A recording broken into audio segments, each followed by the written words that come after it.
Humans like to believe we own the Earth. We build our empires, shape mountains, and light up the night with our cities. But in the timeline of the cosmos, we are nothing more than a spark, a brief flash at the very end of a 24-hour day. Earth is 4.5 billion years old. Humans? Only 300,000. If Earth's history were a single day, we appear in the final second. So the real question rises like thunder. If the universe will continue for billions of years, what will happen to humanity in the next 100 billion? This isn't fantasy. This is the terrifying beauty of science. Today the sun warms us, feeds us, and defines our lives. But the sun is a star and stars die. Every billion years, it grows 10% brighter. That small rise triggers a chain reaction.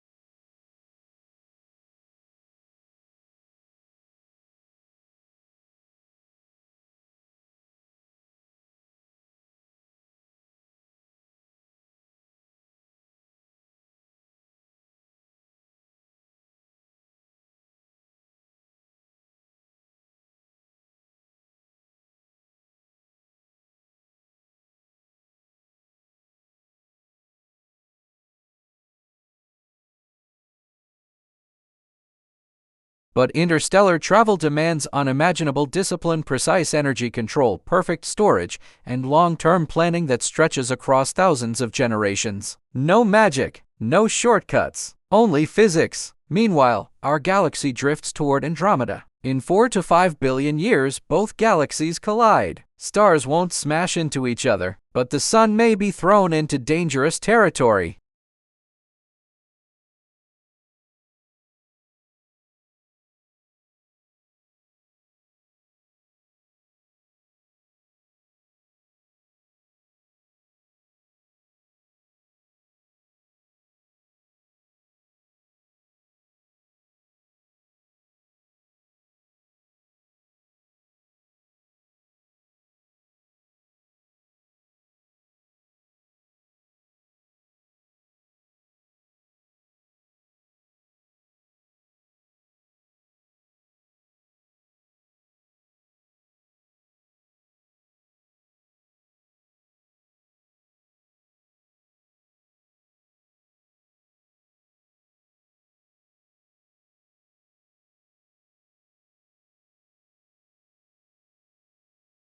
A cosmic winter that never ends. But even in this distant darkness, humanity's story doesn't have to fade. We have billions of years to transform, to evolve beyond flesh, beyond gravity, beyond the limits of biology. Future humans may become digital beings roaming artificial worlds, or civilizations may build colossal structures around stars, capturing nearly all their energy. The universe may grow colder, but our imagination can burn brighter than any dying sun. This isn't fear. This is truth. The universe doesn't care whether we survive, but science gives us the chance to fight for our place in it.